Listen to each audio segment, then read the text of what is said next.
tarde. Graciñas por estarles aquí neste acto de presentación deste libro que tamén lucei. Estamos falando antes que dá gusto ese sistema que ten Cartabón, porque o libro realmente multiplícase, é como se o vísemos a través dun ollo dun insecto, e cando a materia prima vale a pena, eu creo que neste caso sí que vale, pois loce moitísimo. Tamén grazas a Cartabón, a Gonzalo e a Maribel por acollernos unha vez máis. Aquí en Vigo é a Casa de Aire prácticamente desde a nosa fundación. É sempre moi agradable estar aquí, eu sempre digo, rodeado de tanto libro en galego, porque en Galicia afortunadamente hai moitas librerías, pero librerías como esta hai poucas.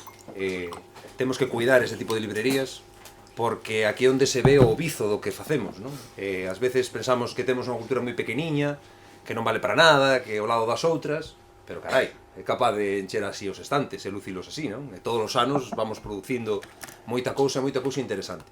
E por suposto dar as grazas a Emma e a Carlos, compañeiros desta turné, creo que xa é a terceira, non? Que facemos, presentando este libro do que son, sempre digo, orgulloso editor, porque moi poucas veces se presenta a oportunidade de facer co traballo que les fixeran previamente, pois algo tan lucido e tan original. Podedes mirar nos andeis que hai moi pouquiños libros así feitos como este, incluso polo formato, o tipo de maquetación, e sobre todo pola forma tamén, pero sobre todo polo fondo, non? É curioso que, a pesar de toda a variedade e diversidade que temos na literatura en xeral, xa non falo da galega, este tipo de libros adoitan non ser moi comuns. É moi raro que haxa, despois se les falarán do proceso de que foi primeiro, sea o debuxo ou o relato ou ao revés, pero é raro que haxa estas combinacións de libros ilustrados para público, bueno, ainda que este libro se pode ler creo que a partir dos 13, 14 anos se pode ler, pero sobre todo é para público adulto, non é un álbum infantil. Varios nos dixeron, xa nos preguntaron, pero é para nenos? Non é para nenos. Este libro non é salen moitos nenos, pero non é para nenos. E a verdade é que con ese material, pois nós intentamos facer un produto o máis original posible.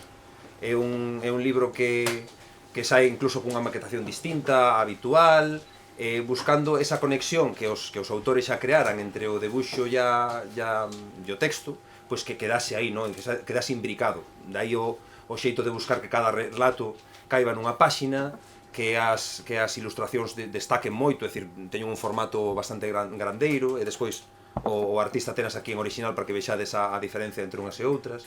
Ben, penso que a nivel editorial quedou unha cousa moi xeitosa e que conecta moi ben con ese universo. Este libro, despois tamén falarán os autores, non sabemos ben se de terror ou de humor. Eu creo que é unha cousa combinada, non? É dicir, está ben que os xéneros ás veces pois coliden, esas fronteiras se dilúan e que choquen a través de algo tan inclasificable, a pesar de todo, como é literatura. Eu fui libreiro, son editor, tanto os libreiros como os editores gustanos moito as etiquetas, vamos, colocando nos estantes novela negra, novela histórica, pero a literatura ás veces consegue superar esas etiquetas, e penso que a parte dos Anxos consegue superar esas etiquetas, e quen se acerque a ese libro non vai saber ben, incluso ata o final, pois realmente de que estivo lendo. Non podería contarlle de que vai este libro, de niños muertos, non? Claro, porque é certo, é un libro que aparentemente é moi sinxelo, porque as historias teñen todas un fío común moi doado de analizar, incluso xa polo propio índice, non? Que vai falando, vai unha especie como de alfabeto de nomes extraños, pero despois quedache aí como unha cousa dentro, non? Pensas, que acabo de ler? Pois isto é literatura. A literatura ten que crear iso. Ten que crear esa especie como de non agorxa, de bolboreta, neste caso unha bolboreta casi pútrida no estómago, non? Porque se che revélase aí, pero despois pouco a pouco esa cousa que liches vai como soltando a súa esencia, non? E vaste fixando nos detalles, porque a pesar de que sean microrelatos e a pesar de que as ilustracións son de liña clara e, bueno, están feitas incluso con bolígrafo, non? É dicir, aparentemente todo moi sinxelo, pero ten todo moitas referencias, hai moito condensado aí. E iso é bonito dun libro, que despois, igual que a masa de pizza, dicen, non? Que a masa de pizza medra no estómago, pois a boa literatura tamén medra na nosa mente. E a pesar de que pase o tempo, acabamos, pois, unha cousa que lemos, acabámosla construindo. E é moi bonito que meses despois, e seguro que a mí me pasará, pensemos que lemos algo nese libro que realmente non está nese libro. A mí pasa moitas veces que penso que li unha cousa nun sitio e resulta que non, que a creei eu. Seguro que con este libro, tal e como é, acabaré dicindo que tal personaxe lle pasa tal cousa que en realidade non lle pasa, ou que nunha ilustración aparece algo que en realidade non está. E iso para min é moi bonito. nada máis, xa vos deixo cos artistas que vos van a facer pasar moi ben, que son moi bons nisto.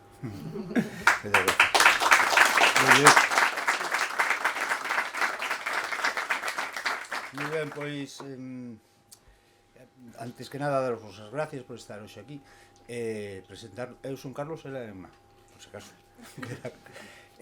Eu son Carlos, por tanto, ilustrador. Como ilustrador, dibuixante, licenciado en Belas Artes, moita capacidade de palabra e moita elocuencia non teño. Por iso me pedín nas presentacións a parte máis fácil e máis prosaica, que é a de contar como se fixo o libro, o making of. Logo a poesía deixamos ya ela, que é a poeta. Entonces, é un pouco que vos contar. De entrada, decirvos, eu nos conocemos a través das redes sociales, moito antes de conocernos en persona. Foi así como, bueno, empezamos a coincidir en sitios por aí. Eu a coñecía a ela, coñecía o seu traballo, me gustaba esa mezcla de humor moitas veces negro e ternura que hai, que me encantaba, que supoño que é o que está neste libro tamén. Supoño que ela conocía algún vídeo meu por aí. E, bueno, fomos coincidindo nesa plaza que era o Facebook. Cada vez que coincidíamos, basicamente o que facíamos era ver quen soltaba a barbaridade máis grande. E así nos fomos dando conta de que tiñamos o mesmo tipo de doenza mental os dous. Que nos levábamos ben. Para poñervos un exemplo, un día comprei un libro seu aquí, ademais. Aparte me acordo que dixen a Gonzalo, quería o último de Emma Pedreira, e me dixo Gonzalo, pero cuál? Porque ese rayo de muller non para. Era Os corpos invisibles. Ao chegar a casa dixen, comprei o teu libro, e me dixo, pois igual non che gusta, ou cortas un dedo con unha folla, e se che gangrena, e hai que cortarche o brazo, hai que amputarche o brazo. Eu dixen, non pasa nada, coleo con manoplas. E me dixo, que non tes narices de facer un vídeo leendo o libro con manoplas. E lle dixen, sujétame el cubata. E fixen o vídeo lendo o libro con manopla. Sí, ese vídeo está por aí, está nas redes. Atopei no outro día, e cando cho mandei, ti me dixeches, pois menos mal que non che pedín que leras o libro con gorro con orelleiras. E eu che dixen, con que crees que estou agarrando a cámara? Sí, que atopei outro día eso. Bueno, ese era o noso nivel de tolemia. E eso... Logo viu a pandemia, e na pandemia todo o mundo fixo moitos proxectos, e nós tamén fixemos unha cantidad de proxectos que desembocaron neste, pero desde montar un circo, por exemplo, a facer unha franquicia de camisetas con frases chulas. A que máis me gustaba a min era unha frase dela que era preciosa, que era estou feliz de terte atopado no camiño, e xa se te ducharas. Era moi bonita. Tamén pensamos en facer un libro de contos infantís, pero o primeiro que fixemos foi poñerlle título e chamamos Contos Interruptus. E claro, non daba, para nenos non daba. O que si fixemos foi unhas historias que chamamos Stoners and Lakes, que eran dibuxos meus a lápiz. Eu os enviaba, ela facía uns pequenos relatos ou unhas poesías moi pequeniñas, preciosas, que os meus dibuxos ganaban moitísimo, e os íbamos colgando no Facebook xa, en redes, antes de conocernos, ¿no? En persoa. Bueno, eu creo que aí saliu o xermen do que pode ser este libro, ¿no? Os relatos eran moi bonitos. Eu, por exemplo, apuntei un par deles. O primeiro que lle mandei así como un barco na desembocadura do Miño, era, puxo, lugares onde atopar o sal, por exemplo, boca túa dentro. Bonito. E logo, pero tamén me debín dar conta aí da súa maldad, porque maldad intrínseca, ainda que pareza moi boa, e da súa necrofilia, bueno, porque lle mandei un dibuixo dunha nena de 4 ou 5 anos ali, toda bonita, nunha terraza, e me puxo, se me visto de sombra, non me veríades entre as paredes cinzentas e as humidades, pero son fantasma alegre e por iso visto de flores. Río cando rexa a madeira e deixo ao marchar un lene ronsel de colonia. Que precioso, pero logo me escribiu a mí e me dixo, o da nena que cha matara non te importa moito, non? Ali debín darme conta eu. Pero bueno, seguimos, chegou pois a idea dela e o ofrecemento dela, que foi basicamente, que che parece se facemos un libro de nenos mortos con nombres raros, organizados do A ao Z? Dixen, vale, venga, vamos alá. E así empezamos, ela tiña uns cuantos, nos enviou. Aí o difícil ao principio foi decidir como os facía, con que técnica, en color, en blanco e negro. Aí hai unha cousa que eu decidín en blanco e negro, ou decidimos, pero sí é certo que ao principio pensei en meterlle vermello, meterle algúns detalles vermellos. Ao final pensei, non, igual é máis caro editar isto, é mellor non lle meto detalles vermellos. E despois foron os editores, con moi ben, que eu creo que queda moi bonito, o que lle meteu os vermellos. Logo veredes os dibuixos son en blanco e negro, non teñen vermello. Eso foi idea deles, de Miguel Robledo, sí, que é o diseñador gráfico. Unha vez decidido eso, tamén se iba a chamar primeiro Pequenos Difuntos, ¿no? Pero como era difuntos con arroba, claro, logo é difícil, porque como pides iso? Como se lee arroba, ¿no? Entonces quedou da parte dos Sanxos, logo vos lo conta ela, pero creo que tamén é moi bonito o nome. Cando xa se decidiu eso, xa fomos collendo carrerilla, fomos collendo un modus operandi que basicamente era matábamos un neno cada fin de semana. Ela mataba un neno por escrito, mo enviaba, o fin de semana seguinte eu o dibuixaba, e yo enviaba a ela, e, bueno, a mí me encantaban as súas historias, e ela di que lle gustaban os meus dibuixos, así que foi a cousa para diante. Eses nenos foron pasando a ser os nosos nenos, empezamos a falar deles, ela dicirme, tesme que pasar pensión, que son moitas bocas a alimentar, eu dicirlle, están mortos, non comen, así que non te pases, ou a dicir, temos que facerlle o libro de familia numerosa, ou unha vez que eu tardei un pouco porque tiña outro proxecto no medio, entonces cando por fin lle dixen, mándamos que xa está pa aquí, ao chegar lle dixen, a ver que andas a contar os nenos que me dicen os tenos mi padre. Bueno, é así fomos felices, matando nenos un tras outro en orden alfabético. Logo, cando acabamos, dixemos, ahora hai que buscarlle colegio, que era buscarlle unha editorial, precisamente. Tamén pensamos outra opción, que era ir polas ferias, en plan cantares de cego, eu cos dibuxos, ela con unha variña, señalando e contando as historias. Pero, gracias a Dios, apareceu a editorial e non fixo falta. Fixeron esta edición que eu creo, vamos, eu estou moi contento, quedou moi bonita, me parece, un libro xeitosiño, non? Quedou así. Nada máis, xa vos deixo a poeta.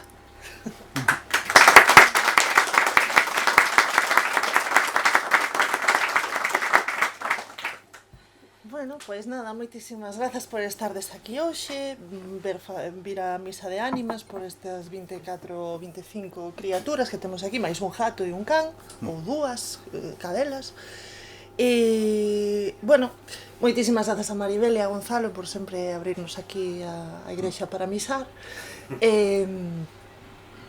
Cada vez que imos co libro a algún sitio, aprendo algo novo do que fixemos e do que non fixemos e de como a xente o está recibindo. Hai xente que pensa que este libro é moi cruel, hai xente que pensa que é moi divertido, hai xente que non se pronuncia, porque claro, isto dos nenos mortos, os nenos e as nenas mortas é unha cousa moi peliaguda.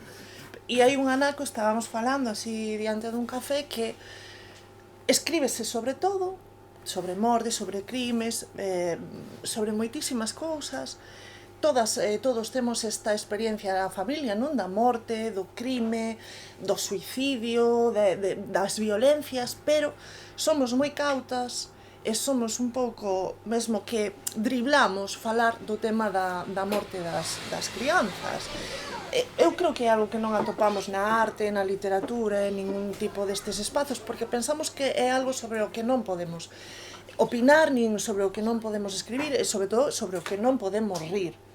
Pero eu creo que tamén rir da morte é unha maneira de asumila, de comprendela e de botarlle un pulso, porque ao final vamos ir todos para aí, non?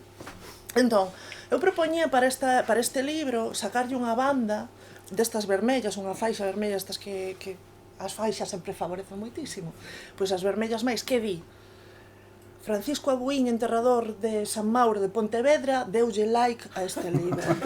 A min, se o enterrador de Pontevedra di que este libro é fetén, xa me ten contenta.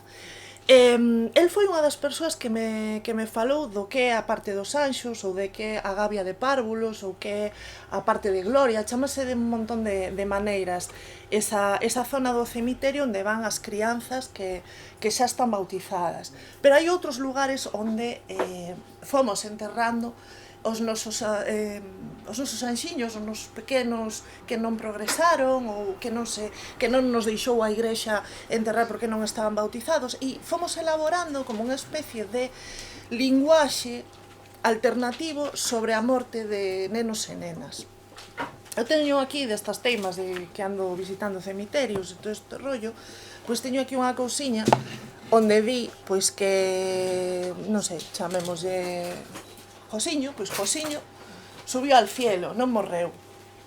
Os nenos non morren, os nenos suben ao ceo, os nenos durmen, os nenos caen no soño eterno, pero non morren. Entón, creo que sí que hai como unha dificultade para falar da morte destes nenos e nenas. Pero a min non me parecía difícil, porque na miña casa un premio semanal era ir ao cemiterio.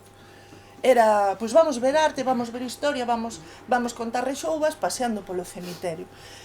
Bueno, aquí está xente presente que foi rexoubar e falar, rirnos moito, non por cemiterios daqui da cidade. Para min é un motivo de alegría ir a un cemiterio cando non vou seguindo un féretro de alguén coñecido, lóxicamente, porque podo ver moitas historias. Son uns museos maravillosos de arte, de historia, de lingua, de literatura, de arquitectura, un compendio de saberes, de equivocacións, e creo que aí hai un feixe de historias aínda máis interesantes, que son todos esos nenos e esas nenas que quedaron pois nunha finquiña pequena, que nun sitio se chama a parte dos anxos, noutro sitio chamase a zona das patas, chamase en algún sitio, a zona das patas, porque van para aí os fetos que non, bueno, que naceron mortos ou abortos, e tamén os membros amputados das persoas. Entón podes ter aí un pequerrecho ao lado dunha orella dun fulano, ou dunha perna, ou algo, e vai todo. Digo, esta xente que cree na resurrección da carne, esta chacinería ao final como funcionará, non? Ese día isto non me lo pierdo. Entón, é curioso, non? Como algunha xente arreda diso, e vámoslo vendo, non? Presentación tras presentación, pois xente que prefire non tocar o tema, e outra xente que entra de cheo e digo, pois eu conto xa a miña historia. Advertimos de que non son historias reais, que ningún destes nenos e nenas existiron. E para iso determinamos moito a súa ficción empregando nomes moi exagerados. Temos aí unha listaxe de Venceslá, Honorio, Loriandro, Zurraspiña, Vicentita, que exagerando esos nomes pouco comuns, quitámolos, non, do que é o habitual, ou nenos e nenas que se nos poden acercar, ou ter algo en común con nós, non? Entón, creo que creamos ese distanciamento do que pode ser propio, ou do que pode ser familiar para nós. Pero para min é familiar, pois iso, ir a un cemiterio, coller un oso que hai por aí, ou coller unha flor dunha tumba, creo que é bonito, ler un nome, quedar co nome, pensar na historia, botar unhas contas e dicir, pois mira, tiña 3 anos, ou tiña tanto, ou que raro, en Bamio que se enterran os nenos aí arriba e non aquí abaixo, claro, que sube a marea e así non lles chegan as ondas, e ver como vai mudando todo iso. Porque claro, na miña casa, eu que era moi mala, moi rabuda, e comía mal, e todas estas cousas, na miña casa, levarme ao cemiterio e ensinarme a Blanquita, pois marcoume moito, porque o meu avó levábame ali, na cuarta das terrazas do cemiterio de Santa Amaro, na Coruña, e dicíame, queres acabar como Blanquita? Queres morrer? Queres mirrar ata quedar como Blanquita? Mira que está aí na pataqueira. E Blanquita morrera, Blanquita Nieves chamábase. Blanquita Nieves estaba ali coas súas 2 trenzas raras, os seus ollos así pintados por riba porque é un retrato post-mortem. O meu avó dicía que fixera ele ese retrato, que a miña avó lle pintara os ollos por riba das pálpebras.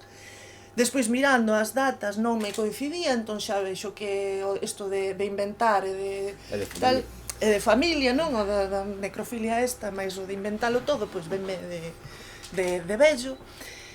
E bueno, pois a mí parecíame que Blanquita tamén merecía unha historia, e como a Blanquita, pois outros nenos e nenas. Entón, dediqueime a buscar que historias hai nos cemiterios, ou nas casas, ou nas familias, pero chegaba un punto que dicía, bueno, que isto é moi triste. Creo que precisamos algo un pouco máis levadeiro, non? Un pouco máis tendente ao humor, ou un pouco, mesmo máis cruel. Houve xente esta semana que nos dixo que votaba en falla máis crueldade. Eu non sei que querería. Sí, xa. Que regalásemos lonchas de chope co libro, non sei. Sangre. Unhas reliquias. Sí. Pero bueno, A nos chegounos. a nos chegou, sí. Entón, creo que tamén nos fomos atopando con xente que nos regalou as súas historias, que podería haber unha segunda parte xa con historias reais. Pero sí que vou acumulando todas estas reliquias que a xente me vai facendo chegar e que vou repañando polos cemiterios para contarvos desta tema.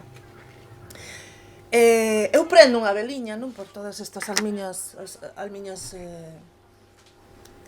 que están na parte dos anxos. A parte dos anxos tamén é esa parte da botella ou da barrica de licor que se evapora en función do tempo, que se evapora, e que din que foron os anxos que enzugaron ese licor e por iso xa non existe. Entón, pareceme bonito, non? Como o ceo dos anxos máis o ceo da boca teñen algo que ver con esa transición dos corpos dos anxos, non? Entón, vou acumulando todas esas historias que me parecen simpáticas e traio-vos aquí uns exemplos, a parte de Blanquita. Esta, por exemplo, é unha botella, non sei se a vedes por aí, despois podes achegarvos as reliquias, xa vos fago un certificado de que as tocastes e tal. Bueno, aquí o editor fai o certificado. Este é unha botelliña que fixo, ten unha crianza dentro, un bebé, que fixo a miña amiga Vicky Rivadulla, que ao principio quedou toda arrepiadísima por contarme historias e levarme entre tumbas, pero ao final dixome, isto gusta, che, toma, pa ti. É un bebé, e este bebé representa a unha crianza que está metida nun bote, nunha botella de cristal, dentro dunha tumba do século XIX, que correspondía á muller máis rica de Muxía naquel tempo. Unha muller pulcrísima, unha muller castísima, unha muller rectísima, e que cando morreu a levaron impolutamente en olor de santidade a enterrar, resulta que tiña ali dentro un frasco co seu neno, ou a súa nena, e aí está. Entón, tamén, ter en conta que moitas veces estes nenos e nenas que se perderon son segredos, non? Que non se sabía nada. Contábame Elena Villar Janeiro, a escritora, un día que ás veces as crianzas, como non estaban bautizadas, non se podían levar ao cemiterio. Entón, que na zona onde ela vive, que é por Rianxo, que os enterraban en baixo dos cruceiros. Pola noite, así que despois dicía, a xente pensa que é a Santa Compaña, porque vai ser a Santa Compaña. E a familia, con unhas candeas, polos camiños, van levar o pequeniño ali a enterrar debaixo do cruceiro. Entón, contábame que lle pasara unha cousa rarísima. Entón, a historia comeza polo final, dixo, estaba eu cruzando un río, así un río pequeno, un regato, e miro para a auga, estaba tirando unhas fotos por ali, miro para a auga, empezo a ver que a auga se está remuiñando así en varios sitios, como en 15, 16 sitios, e que fai como caras. Entón, botei unha foto. E cando chego a casa e poño a foto en grande no ordenador, vexo que son caras de bebés. Claro, hai unha cousa, que ti falaches diso, da pareidolia, non? Que todos buscamos como, pois iso, na dobra das cortinas, nas manchas de humidade, vemos caras, vemos rostros coñecidos, e ele había ata 16 nenos, crianzas ali no remuiño das augas. E mándame a foto normal, non pilla nada. Pero despois mándame sinalada con círculos tal, e efectivamente vense, pero moitísimos. Entón dime, pois isto non pasaba nada ata que falo con Nati Rey. E dime, claro, porque aí había un cruceiro, xusto, nunha das beiras dese regato había un cruceiro, e embaixo dese cruceiro enterrábase crianzas que morreran, e que non se levaron a soterrar ao cemiterio, non? Entón estaban ali. e ela quedou totalmente impactada, e dicía, estarán os osos, os espíritus e tal, e yo, digo, tráeme auga dese regato, e, bueno, ti xa estás un pouco prexudicada demais, deixo xa a foto e... Está fatal. Un pouquiño. Entón, bueno, decidimos facer estas historias exagerando eses nomes, inventándoos, facendo nomes moi tolos, ás veces son deformación de outros nomes de crianzas que sí que existiron, como Vencesla. Vencesla está aquí cun problema co seu nome, pero proven de Ladisla. Ladisla é unha nena que soterraron en Santo Amaro, na Coruña, e como non sabían onde acentuarlle o A, pois picaron primeiro nun lado, despois repicaron, volveron poñelo no outro, fixeron ali como unha corrección varias veces e quedoulle a lousa un pouco prexudicada, están por aí, non? E pois teño aquí, os nenos, sí. Entonces ti podes falar que eu... Ti vas amosando. Eu os busco, sí. Está Vencesla. Como vedes, eran en blanco e negro, vale? Originalmente. Sí. Despois tamén nos dimos conta de que non están todos mortos. Non. Non matamos a todos. Algúns xa estaban mortos de antes, achegaron a nos así un pouco da E gloria. algún se nos escapou. E algún escapousenos. Algún chega a vello incluso, non? A bello. A vello. Ño volveu, No, así, despois duns anos. Sí, tío. E algúns están que poden volver ou non. É dicir que tamén hai que suavizar o tema de que matamos a moitos nenos Bueno, e sí, nenas. aquí morreu o gato. Aí morreu o gato primeiro. Primeiro, logo Primeiro, eles despois. non sabemos. Jorgorio tamén, este é o gato Jorgorio, que tamén provén dun gato famoso, dunha alumna miña, que ensinara eu a ler e a escribir, e lembro que a primeira vez que escribí o relato do gato Jorgorio, que era un gato que por aló pola zona do Barqueiro, pois tiña moitos fillos, e chamaban entón igual que o cura se chamaba Gregorio, que era o nome oficial do gato, Gregorio, pero foise deformando co uso Jorgorio, e Jorgorio pois vivía aquí con dous xemelgos. Señor, sí. Sí. Ño desaparece e volve á vida. Tirouse nunha tirolina e dixo ño! Quedoulle.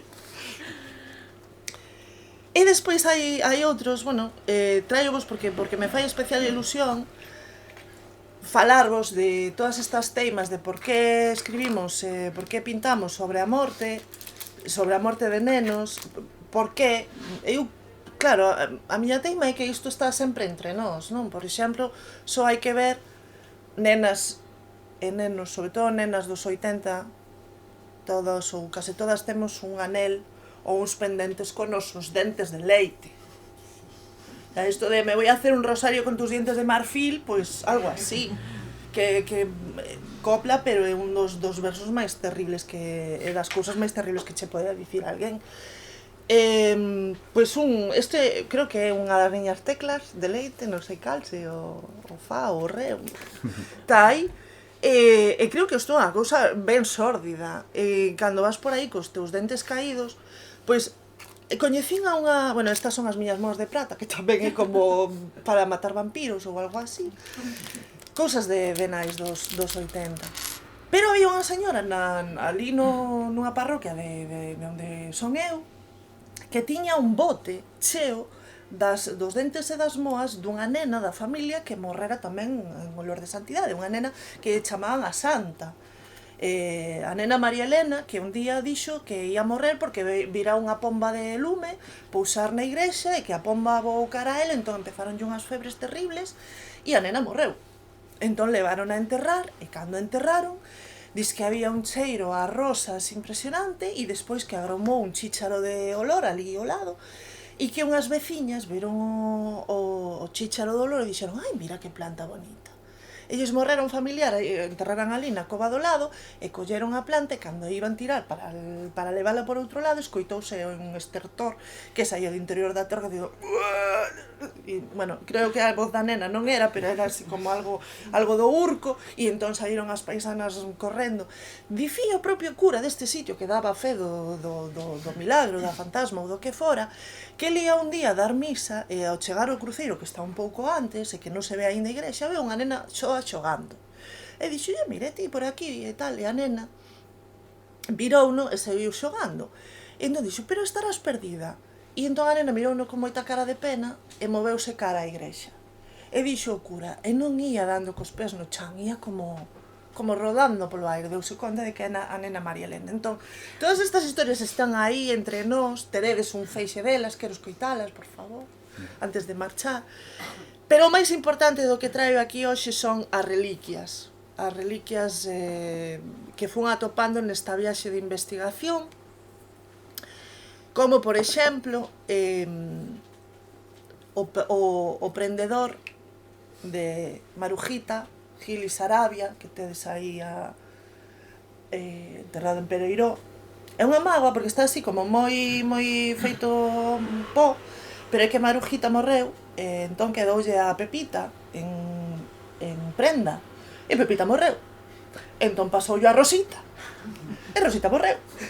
E están as tres ali, unha historia realmente triste, pero fermosa ao mesmo tempo, non? Onde esa escultura que tedes aí en Pereiró é fantástica porque tiveron que ir retocando cada vez que cada unha desas nenas morreu. Ou o último alento de Josiño Rodríguez, que foi o primeiro neno que soterraron en Pereiró. Estivo el só, en tremendo Campo Santo, un ano inteiro. Entón está aquí o último alento. Se queredes, podedes recibilo aquí. É o último alento, vimos pedir. Ou tamén temos, por exemplo, o Rosario de Raimundita. Non sei se coñecedes a historia de Raimundita. Raimundita era unha nena que era moi feliz, porque vivía nunha familia moi boa de Madrid, pero resulta que despois de un ups, os pais deronse conta de que eran irmáns. Entón emparedárona, que vas facer? Emparedárona, eles morreron, a nena supónse que tamén, pero aínda hoxe en día podes escoitar cando vai alguén das inmobiliarias a poñer en alugueiro o Pazo de Liñares, escoitase, mamá, yo non tengo mamá. E non, alguén atopou isto e mandoumo así, mandoumo para que tivese en conta. Teño aquí teño as bolas do neno, non, teño as canicas do neno morto Bastian, que tamén anda por aí. O neno morto Bastian sí é unha historia referencial, porque cando íamos cear a casa da miña comadre, aló polas 10 da noite empezaba un ruido polo teito, pola parte de arriba. Primeiro eran uns patíns, outro día eran unhas canicas, outro día eran directamente os cochiños, e dicíamos un día, pero non haberá quen lle diga ese neno que marche para a cama, e resulta que aí non vivía ninguén, era un sobrado, pechados en portas en tal, e escoitábanse ruidos todos os días. Entón decidimos, así nas nosas risas, chamarlle o neno morto Bastian e asumímolo como parte dos venres, non? Como parte lúdica dos venres. Tamén está aquí as reliquias da nena que morreu, a famosa nena que morreu por non acabar a sopa, que era como blanquita, non? Témolas aquí. Hai que descifrar as últimas palabras. Ou lle pasou a Honorio tamén. A Honorio tamén, pero Honorio, pobre, caeulle aí un... É que era moi mandadiño, non moves a mesa, non acabes, e non se moveu. Hasta que acabes o aí polo, non te levantas. E quedou aí. E sigue aí. Temos unha foto das últimas horas de Tranquilo, que morreu cagando. Entón están aí... E que máis temos por aquí? Bueno, temos aquí un osiño, que non sabemos se é de Jorjorio, ou se é de Graciela ou se é de Gustavo, porque, bueno, ás veces todo desaparece, remexese todo aí abaixo. Pero o peor de todo é que atoparon, que fomos enganadas moitísimo, atopamos vestixios de que Hansel e Gretel non sobreviviron. Atopamos os seus restos na casiña de chocolate. E bueno, entón, hai por aquí máis cousas, pero non vou ensinar todo así nun capítulo, tedes que ir investigando. El niño muerto lo tienes aí. Cal? Que niño muerto, niño muerto. Ai, o niño muerto, claro, o famoso... As famosas flores da tumba do famoso niño muerto. Coñeces a niño muerto? O de que non sei que era o niño muerto. Ese. Pois estas. E non sei se se me esquece algunha. Hai aquí un montón de cousiñas, pero creo que esas son as máis interesantes. Sí. Ah, bueno, tiña por aquí, pero caeume, tiña unha pluma do plumón del Pollo Varela, que tamén o tedes aí, que sabedes que foi un asasino famoso e que despois acabou convertido en fotógrafo de sociedade aquí en Vigo, e que tedes aí, tedes unha boa colección de mortiños interesantes por aquí. Entón, Vale. Bueno, ela trae huesitos e un gusanitos. Sin reparar en gastos. de Freud, porque, Sí. claro, estaba preocupado polo trascender da morte. Efectivamente, Claro, efectivamente. moi importante. Teño aquí os dibuixos tamén, que logo se queredes os achegades e botades un vistazo, os dibuixos orixinais, podo enseñárvolos. Si compran un libro, non? Si non, non. Así non, nada, das a volta. E nada máis. Invitamos, a todo isto invitamos, sin problema. Claro, se tedes algunha pregunta ou algunha historia que contar, algunha reliquia que poñer en Wallapop, Outro día me dicía unha señora, unha presentación destas, que ela o libro, a ver, non lle gustara, porque, vale, nenos mortos, vale, pero tanta pobreza. Porque, me dicía, aí, en medio das jaliñas, vale, en medio das jaliñas, os nenos e todo, eso era o que ela non o veía. Onde está Kika, que esta, pobre. Aí. Por eso que é curioso, sí, é curioso o que este libro lle supón a xente, non? O lle provoca, desde humor, hasta ternura, hasta horror, ou arrepío. pero iso é o bo, non? Que teñan reaccións moi fondas. Sí. Que non se xa así, bueno, pois lino, sí, gustoume, non, eu quero que o odien ou que o adoren. Ten que ser algo radical. Claro, claro, son as cosas boas. Claro. Vou guardar os osos con vosso permiso, por se pasa policía ou algo. Si, eu, en todo caso, si nos denuncian a culpa é dela toda, quero dicir, ela é o cerebro pensante. Yo soy solamente, nós somos os ejecutor. Es como Cruella de Vil e os dous aqueles os dous pentureiros que íbamos ali a sus órdenes, vamos. Que quede claro, Ningunha persoa sufriu no proceso de elaboración deste libro, só eu. Bueno, eu. Ti. Pero non, eu disfrutei moito facendo isto, sí. Sí, porque era eso, era estar toda a semana pensando no morto este, de como dibuixo o morto este. Claro, logo tamén hai o que decías antes de marcar claro que isto é literatura, non realidad. Tamén están nunha época indefinida, pero un pouco como victoriana, non? Un pouco, bueno, eso, indefinida, non? E así como gótica, tal, que eu tamén creo que fai, eso marca a distancia, non? Marca, decir, isto é literatura, a realidad vai por outro lado, non? Pero tamén ten que ter un punto en contacto con nós para crear algo de empatía, non? Que é precisamente o que fai que odies o libro ou que o adores, que haxa aí un puntiño de arrime, de pegamento, non sei, de conexión. Entón sí que hai algunha referencia moi de agora, non? Está aí Shakira e Harry Potter e Kevin Cosme. Entón, sí, desas cousas que o tempo vai borrar, non? Esas referencias que usas con humor, pero ese humor vaise perder porque caduca. E despois hai outras que non, que son máis, eso, poden ser máis victorianas, máis góticas, máis universais. Mira, sobre o complicado que é o tema este, eu cando buscaba para facer un dibuixo, buscaba referencias visuales, pois eso, entre outras cosas de nenos mortos, que sabedes que antes se lle facía foto aos nenos cando morrían, aparte rodeados de todos os irmáns ali pegándose, tirándose do pelo e o neno morto no medio así. Claro, busquei moitas fotos desos, non? Moi antiguas e tal. Pero unha vez, para unha das nenas, unha amiga tamén de Facebook, Puxo unha foto súa de nena, debe ser unha señora bastante maior, e puxo unha foto súa de nena, era moi bonita, e lle dixen se a podía utilizar como referencia, non? E me dixo que de ninguna das maneiras que se me ocurriera, que ela xa tiña unha edad e isto de andar jugando con la muerte non era cousa. Por eso que, Sí, bueno, hai un... da yuyu. Aí hai un punto un pouco perigoso de pasar, pero creo que debemos ir meténdonos por esas pontes, que todo pode ser cun grado de respeto e cun grado de bueno, tratando ben o tema, pódese falar de todo. Non creo que esteamos na época de seguir aí con esa actitude todos os tabús de hai un século ou máis. Que opinades? Eso.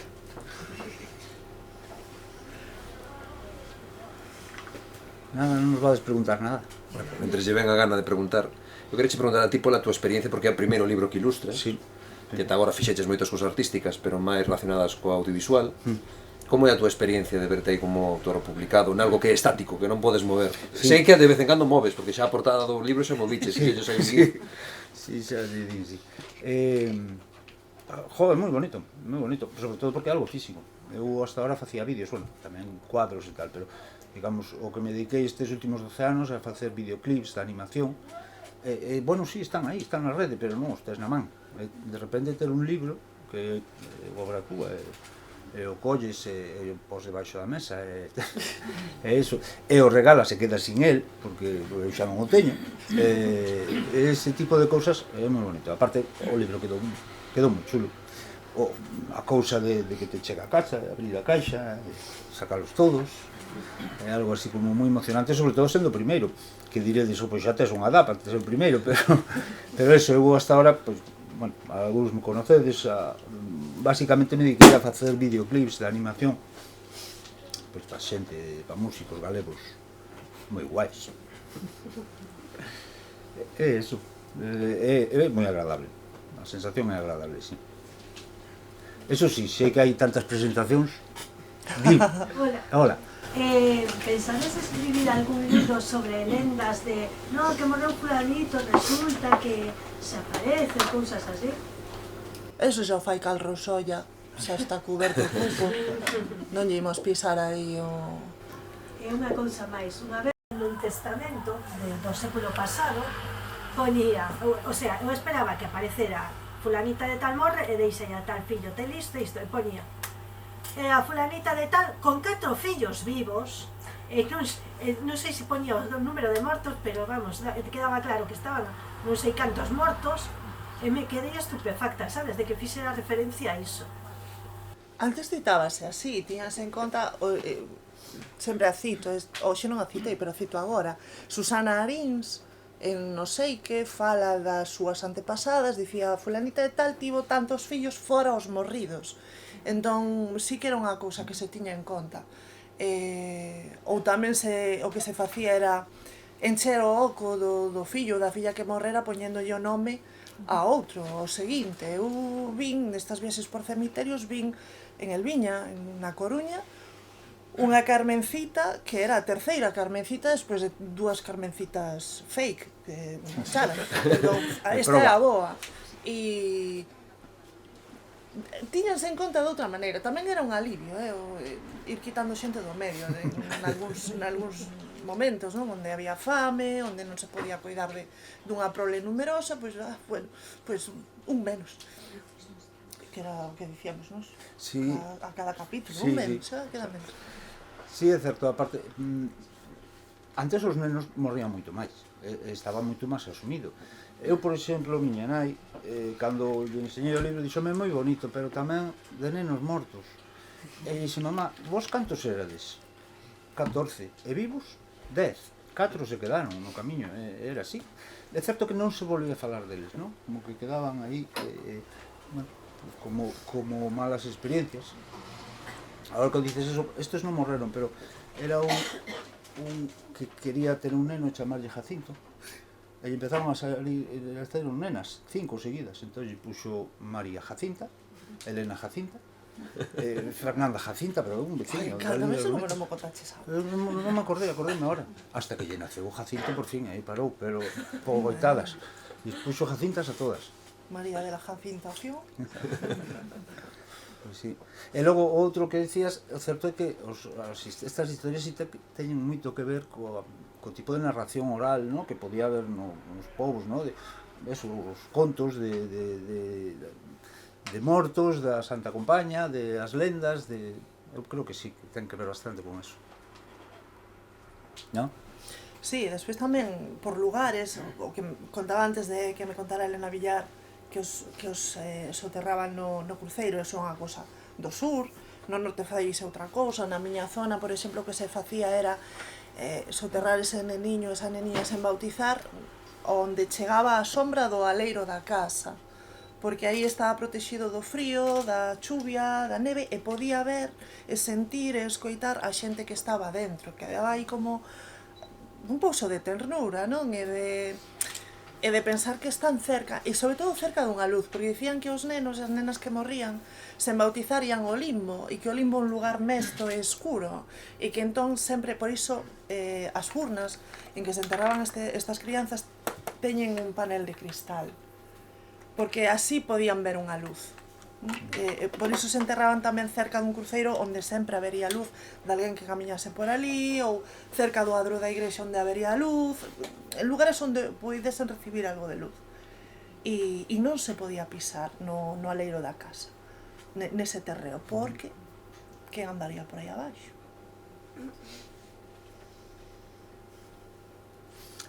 Tedes algún morto favorito, por texto ou por ilustración?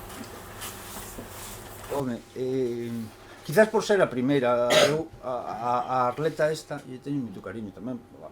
Fixadeus, acabou sendo portada, non iba a ser, a portada iba a ser esta, que era, claro, pasa que non coincidía nin siquiera, pois foi o primer dibuixo tamén, que era a parte dos anxos, esta a zona, non? Pero bueno, eso, a Arleta, poño que por ser a primeira, e bueno, polo tenra que é a historia tamén, non? Eu teño moito cariño, pero vamos, aos niños se les quera a todos igual. Mortos ou vivos. Bueno, aquí está o meu fillo pequeno, que lle quero máis co maior, porque o maior non vivo hoxe.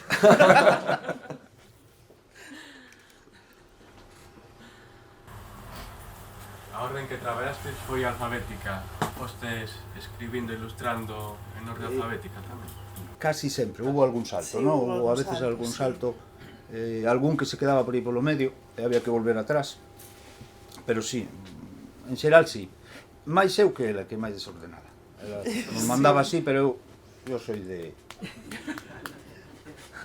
Sí, a verdade é que ás veces non tiñas, o punto de partida do texto era o nome, e no momento que non tiñas o nome era moi obrigado pola letra inicial, e había que buscar un nome, pois iso, que non fose o normal, e aí arrincaba a historia. No momento que tiña o nome xa a historia saía. E se non saía xa desbotaba todo o escrito e desbotaba ese nome. Parecíame que ese nome xa non ia dar ningún froito e ia buscando outro nome.